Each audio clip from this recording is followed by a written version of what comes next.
بسم الله الحمد لله والصلاة والسلام على رسول الله وعلى آله وصحبه ومن والاه أما بعد نستكمل دروس الفقه في القراءة من كتاب الفقه الميسر مستعينين بالله عز وجل وطالبين منه العون والرشاد.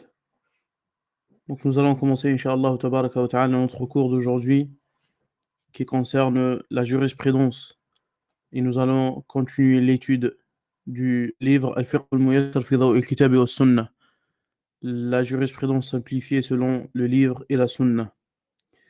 Et aujourd'hui, nous allons reprendre à partir de Al-Mas'alatul Khamisa, la cinquième question.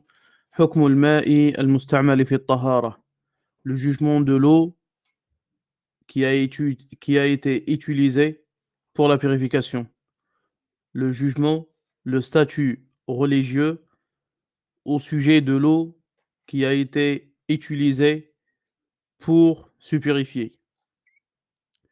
Donc, ils disent الماء المستعمل في الطهارة كالماء المنفصل من أعضاء المتوضئ والمغتسل طاهر مطهر لغيره على الصحيح يرفع الحدث ويزيل النجس ما دام أنه لم يتغير منه أحد الأوصاف الثلاثة الرائحة والطعم واللون.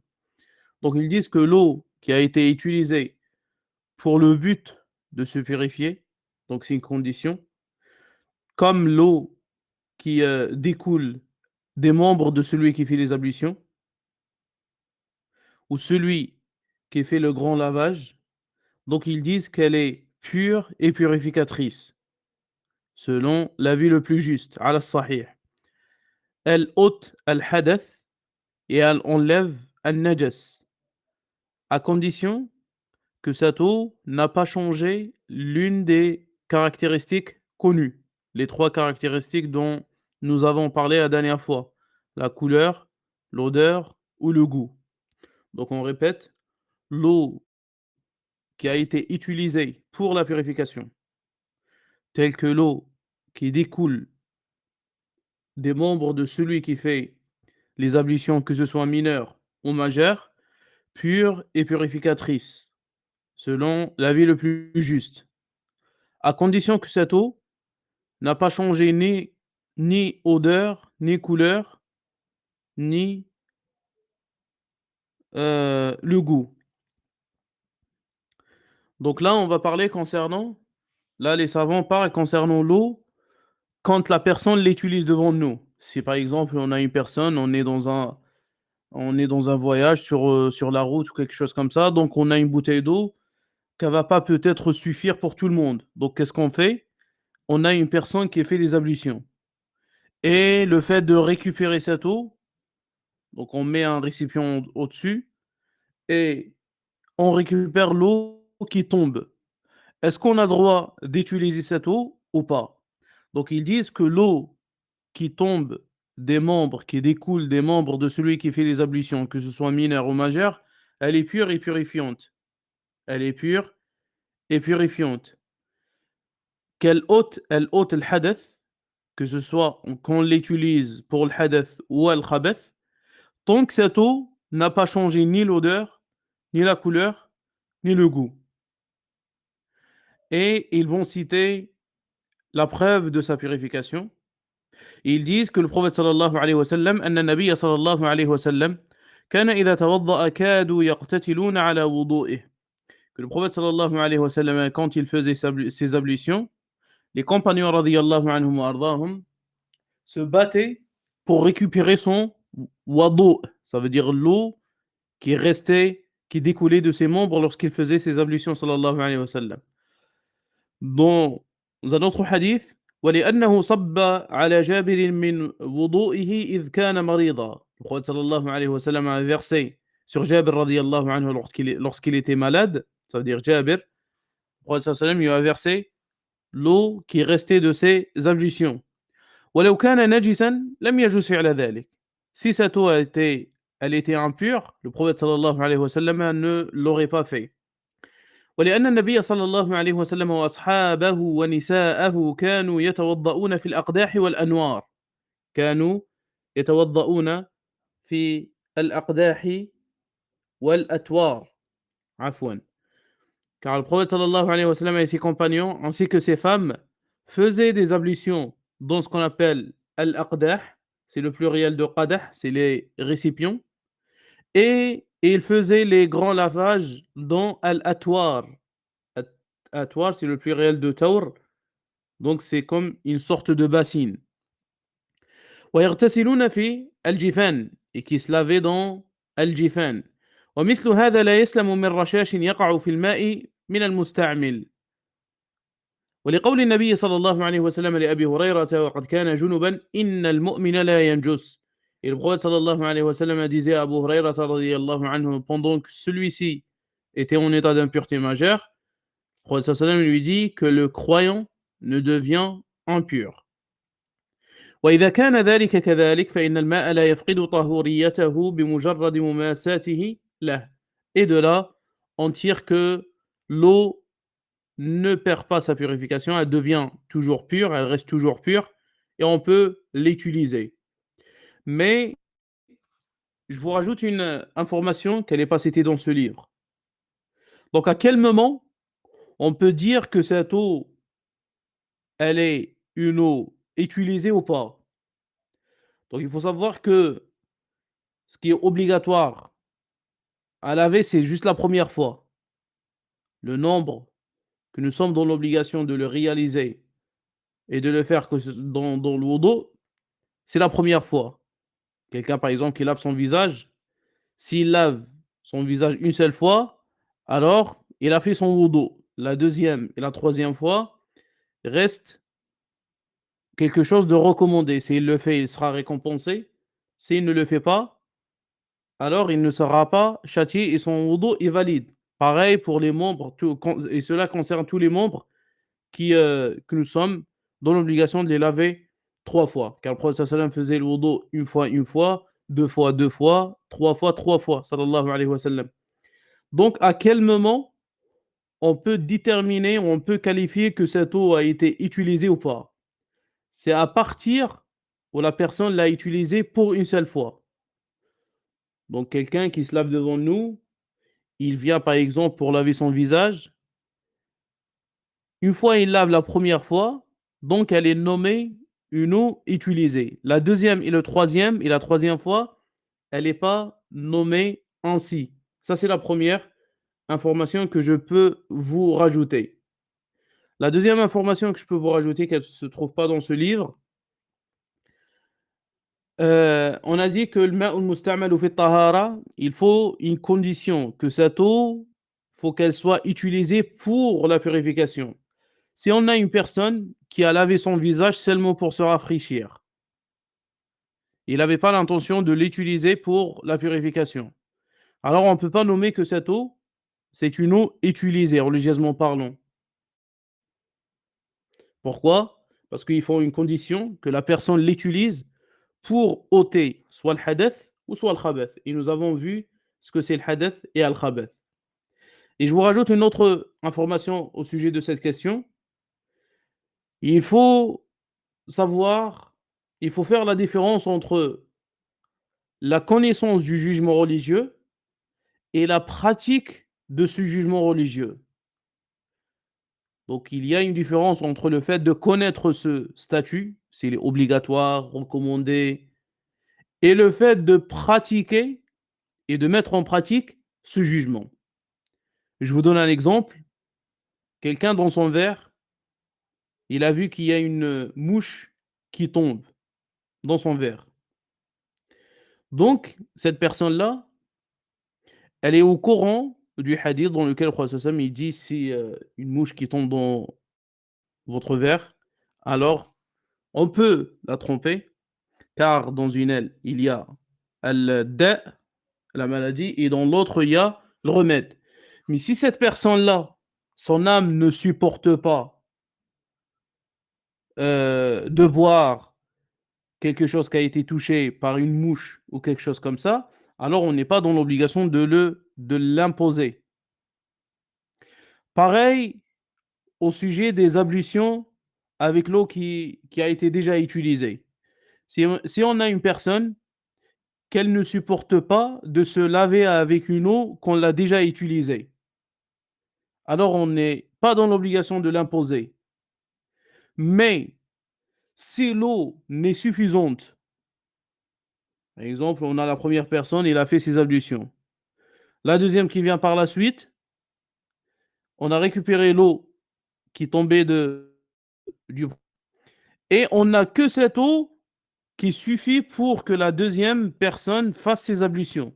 On n'a pas d'autre eau à part celle-ci. Alors cette personne-là, elle est dans l'obligation d'utiliser. Il ne se dit pas que je vais faire les ablutions sèches, tayammum.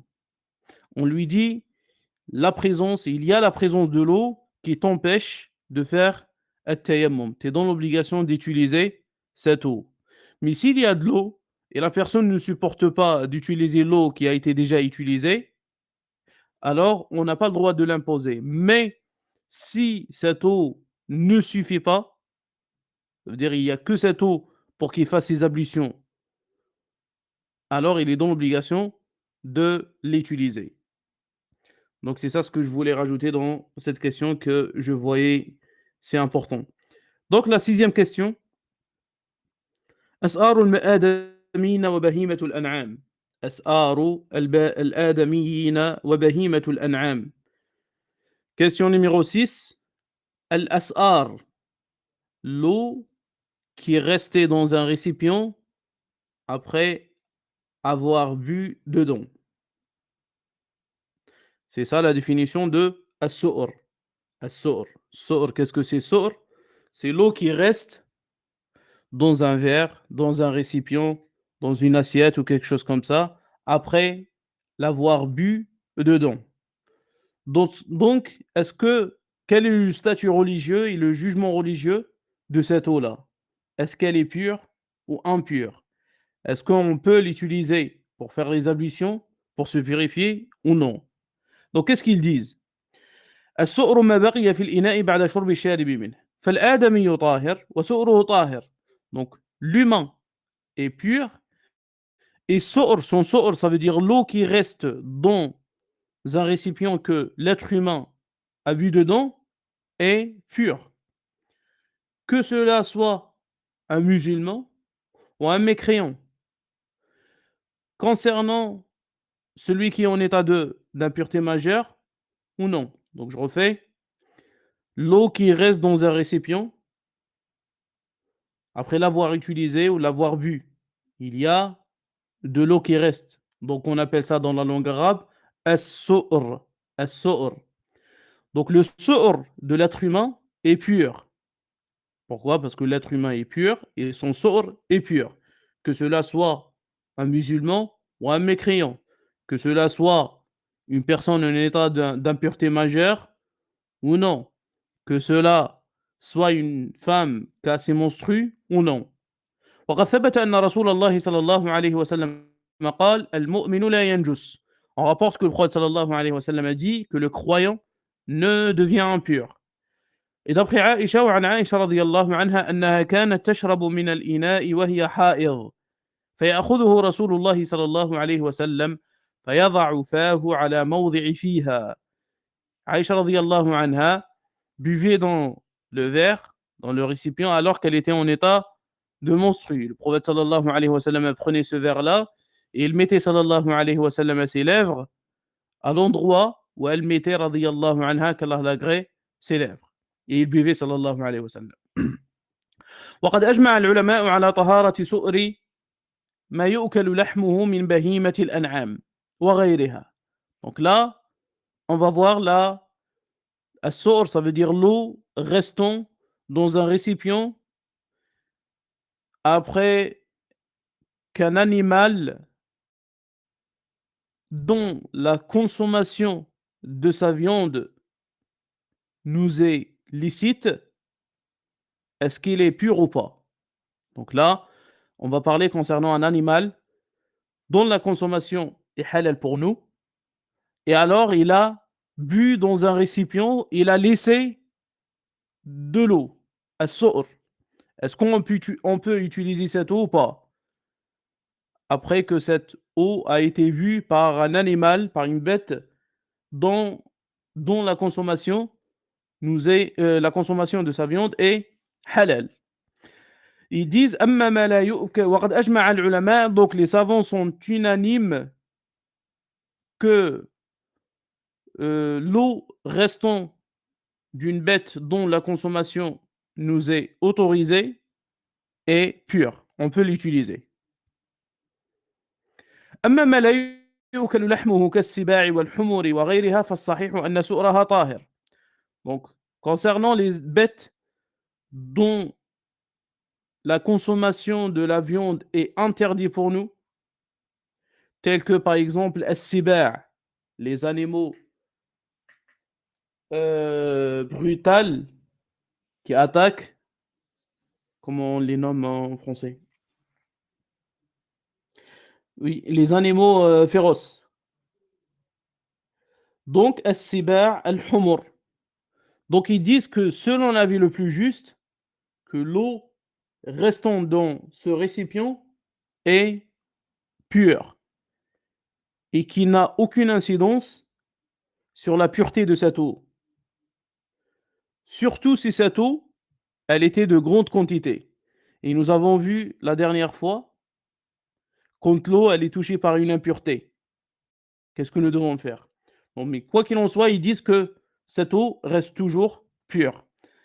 أما إذا كان قليلا وتغير بسبب شربها منه فإنه ينجس. Si l'eau, elle était de petite quantité et qu'on a vu un changement de l'une de ces trois caractéristiques, ça veut dire de l'eau, l'odeur, la couleur ou le goût, alors elle devient impure. ودليل ذلك, ils vont citer la preuve, الحديث السابق, le hadith que nous avons cité précédemment, dans lequel le prophète sallallahu alayhi wa sallam a été questionné au sujet de l'eau. وَمَا يَنُوبُهُ مِنَ الدَّوَابِ وَالسِّبَاعِ. L'eau, quand il est touché par des bêtes, quand par exemple les bêtes boivent dedans, alors le prophète sallallahu alayhi wa sallam disait إِذَا بَلَغَ الْمَاءُ قُلَّتَيْنِ لَمْ يَحْمِلِ الْخَبَثِ. Lorsque l'eau atteint 2 jarres, ne porte pas d'impureté. Elle ne porte pas d'impureté. Et on a expliqué la dernière fois ce que c'est les jarres et ce qu'elle peut présenter comme quantité. وقوله في الهرة وقد شربت من الإناء إنها ليست بنجس. Et le prophète sallallahu alayhi wa sallam disait au sujet du chat qui a bu dans un récipient, alors il disait qu'elle n'est pas impure, qu'elle n'est pas impure.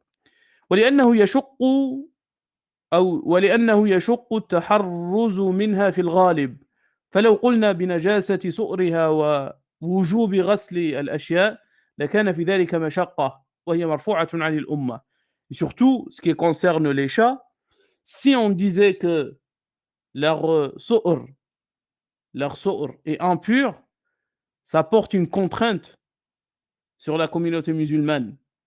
Et si on disait que ce qu'elle touchait c'était impur, alors on est dans l'obligation d'obliger les personnes ou d'imposer aux personnes de laver leurs vêtements ou laver les récipients qu'ils avaient utilisés. Ouais, ils étaient touchés par ces chats. Mais le prophète sallallahu alayhi wa sallam a dit innaha laysat binajis. Elle est pas impure. Amma su'rul kalb, donc là, on va parler concernant l'eau restant dans un récipient après qu'un chien avait bu dedans et ainsi al-khinzir, le porc. Concernant le kalb, le chien, فعن أبي هريرة رضي الله عنه أن رسول الله صلى الله عليه وسلم قال: طهور إناء أحدكم إذا ولغ فيه الكلب أن يغسله 7 مرات أولهن بالتراب. Donc le lavage d'un récipient qui a été dans lequel le chien avait bu est spécifique. Le prophète sallallahu alayhi wa sallam a dit: la purification du récipient de l'un d'entre vous lorsque walagha fihi al-kalb, ça veut dire que l'eau avait bu dedans, qu'il le lave 7 fois, dont la première avec la terre. Dans la première, il doit laver son récipient la première fois, le premier lavage, il le lave avec la terre. Et le reste des fois, ça veut dire 7 fois par la suite avec l'eau. Tout ça pour nettoyer, subhanallah, l'impureté et la sueur des chiens, wal iyadhu billah, subhanallah. Que disaient alors les personnes qui vivaient avec des chiens? Donc rien que le lavage de nos récipients, regardez ce qu'il faut. Et concernant al-khinzir, le porc, فَلِنَجَاسَتِهِ وَخُبْثِهِ وَقَذَارَتِهِ قال الله تعالى فإنه رجس. Et la preuve qui interdit d'utiliser l'eau restant du récipient dans le récipient dans lequel a bu al-khinzir, c'est la parole d'Allah Azza wa Jalla lorsqu'il dit فإنه رجس. Il est certes impur. Parlons de al-khinzir. Parlons de al-khinzir. Maintenant, nous allons voir, Inch'Allah, nous allons entrer dans le chapitre numéro 2. Fil Aniya. Chapitre Aniya. Les récipients.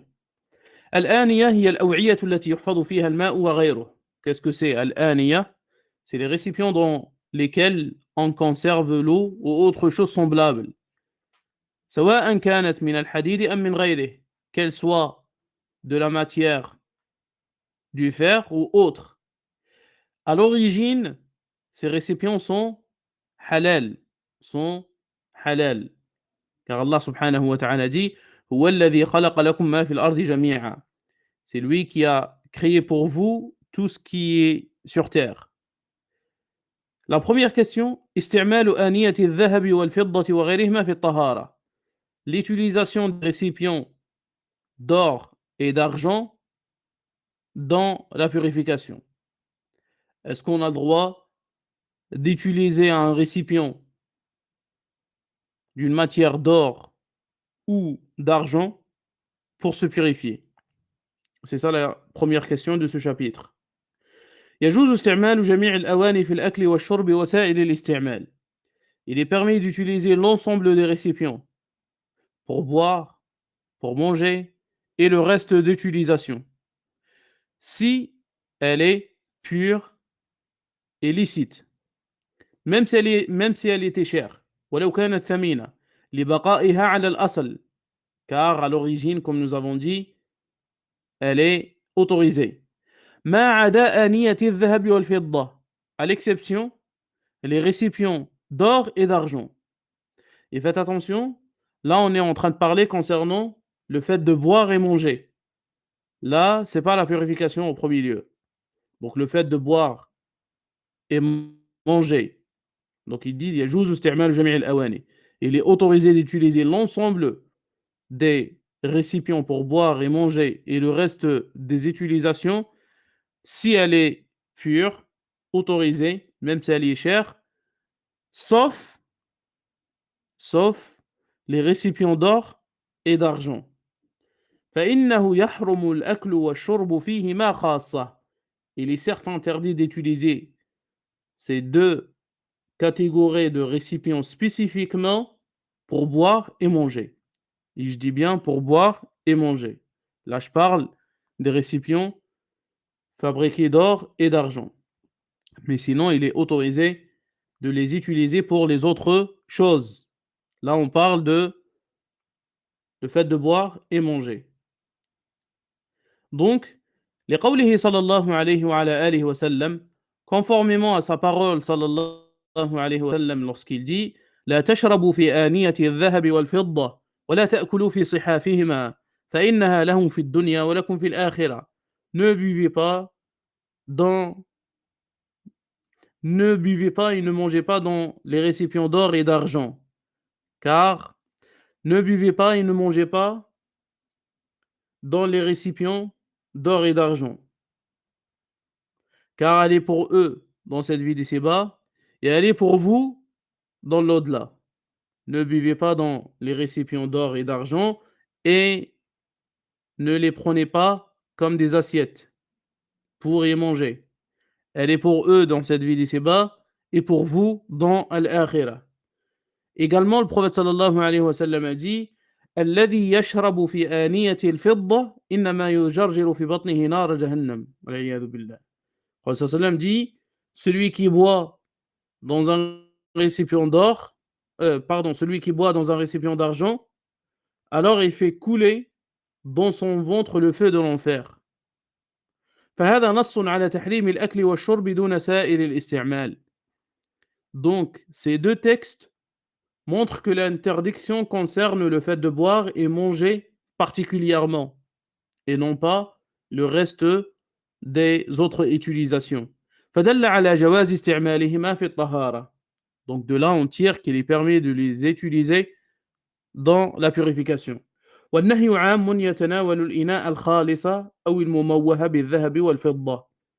Donc l'interdiction concerne les récipients purs d'or et d'argent, ainsi que les récipients qui ont des couches, juste une couche, qui ne sont pas purement d'or et d'argent, mais ils ont une couche d'or et d'argent. Donc ça, la première question, le fait d'utiliser les récipients d'or et d'argent pour se purifier. La deuxième question, حكم استعمال الإناء المضبب بالذهب والفضة. Donc nous, on a parlé dans la première question, les récipients qui sont purement d'or et d'argent ou qui ont des couches. Donc on a dit, il est interdit de les utiliser pour boire et manger, mais il est autorisé de les utiliser pour se purifier. Deuxième question, le statut religieux du récipient qui est réparé avec une chaîne d'or et d'argent. Donc on a un récipient qui n'est pas purement d'or et d'argent et qui n'a pas une couche, mais il a une petite réparation de الذهب أو الفضة, d'or ou d'argent. Ils disent إذا كانت الضبة من الذهب حرم استعمال الإناء مطلقا. Donc si cette réparation elle est purement d'or, alors il est interdit de l'utiliser. Et là on parle concernant le fait de boire et manger. لدخوله تحت عموم النص. لدخوله تحت عموم النص, car il rentre dans le hadith cité précédemment. أما إذا كانت الضبة من فضة وهي يسيرة فإنه يجوز استعمال الإناء.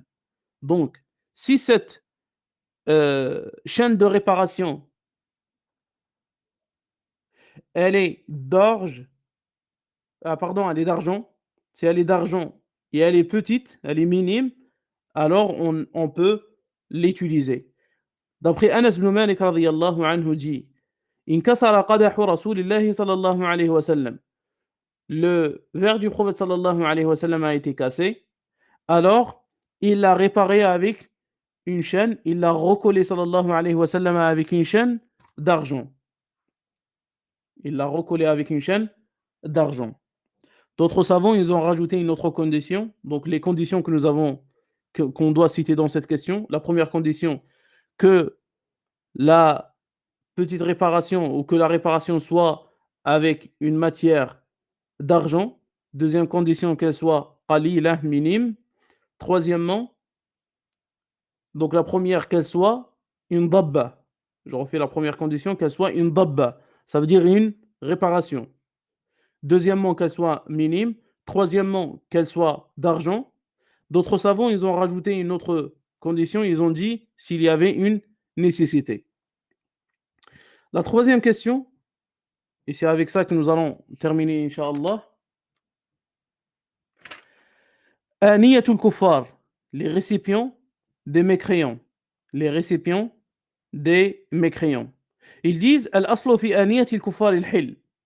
À la base, les récipients des mécréants sont licites, ils sont autorisés pour les utiliser. Sauf si on a la certitude que cette assiette-là, elle a été utilisée pour quelque chose d'impur. فإنه لا يجوز استعمالها إلا بعد غسلها. Dans ce cas-là, on peut l'utiliser qu'après l'avoir lavé.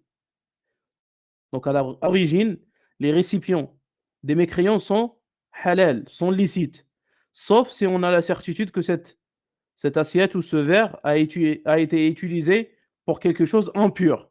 Que ce soit par exemple, on a bu dedans du vin, on a mangé dans cette assiette-là du porc. Donc si on a cette certitude, alors nous sommes dans l'obligation de la laver si on veut l'utiliser. Et la preuve, hadith Abu Tha'lab al-Khushani قال, d'après Abu Tha'lab al-Khushani radiyallahu anhu dit, قلت يا رسول الله, j'ai dit ô messager d'Allah, nous vivons dans une terre des gens du livre. أَفَنَأْكُلُ فِي آنِيَتِهِمْ pourrons-nous manger dans leur assiette? Le prophète sallallahu alayhi wa sallam a dit لا تأكلوا فيها إلا أن تجدوا غيرها. Ne mangez pas dans leur assiette, sauf si vous ne trouverez pas autre que celle-ci, alors lavez-la, puis mangez dedans. أما إذا لم تعلم نجاستها. Donc là, on a dit à l'origine, c'est autorisé. Si on a une certitude que ces personnes-là l'ont utilisé pour quelque chose impur, alors on doit la laver. Mais maintenant, si on n'a pas la certitude que ces personnes-là l'ont utilisé pour quelque chose d'impur, on n'a pas vu. Donc qu'est-ce qu'ils disent أما إذا لم تعلم نجاستها بأن يكون أهلها غير معروفين بمباشرة النجاسة. Si on ne savait pas que cette chose-là, et cette assiette-là ou ce récipient a été utilisé pour quelque chose d'impur, comme par exemple le fait de savoir que cette famille ne mange pas tout ce qui est porc et ne boivent pas tout ce qui est vin, tout ce qui est khamr, alors فإنه يجوز استعمالها. Il est donc permis de l'utiliser. Il est permis de l'utiliser. لأنه ثبت أن النبي صلى الله عليه وسلم وأصحابه أخذوا الماء للوضوء من مزادة امرأة مشركة. Car il est rapporté que le prophète sallallahu alayhi wa sallam et ses compagnons ont pris de l'eau d'une gourde d'une femme polythéiste, mushrika. ولأن النبي صلى الله ولأن الله سبحانه وتعالى قد أباح لنا طعام أهل الكتاب.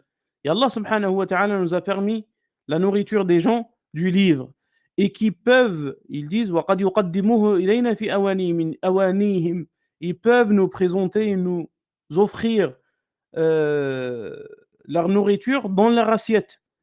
Tout comme ce qui s'est passé avec le prophète sallallahu alayhi wa sallam, un enfant, un jeune homme juif a invité le prophète sallallahu alayhi wa sallam à la khubzi sha'ir pour un pain d'orge, wa ihala, ça veut dire une sorte de beurre, sanikha, fa'akala minha, et que le prophète sallallahu alayhi wa sallam avait mangé de ce plat.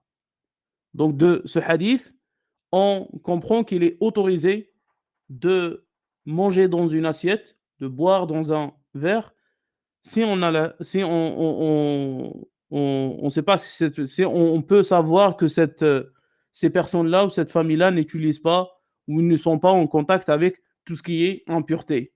Comme le prophète sallallahu alayhi wa sallam a été invité par ce jeune homme juif qui lui a proposé le pain d'orge, khubz al-sha'ir, et ihala, c'était un plat connu chez les gens à cette époque. Sur ce, on s'arrête et nous allons entamer, Inch'Allah tabaraka wa ta'ala, la prochaine fois, le chapitre numéro 3 qui concerne qada'ul hajati wa adabuha. هذا والله أعلم. سبحانك اللهم وبحمدك أشهد أن لا إله إلا أنت أستغفرك وأتوب إليك. السلام عليكم ورحمة الله وبركاته.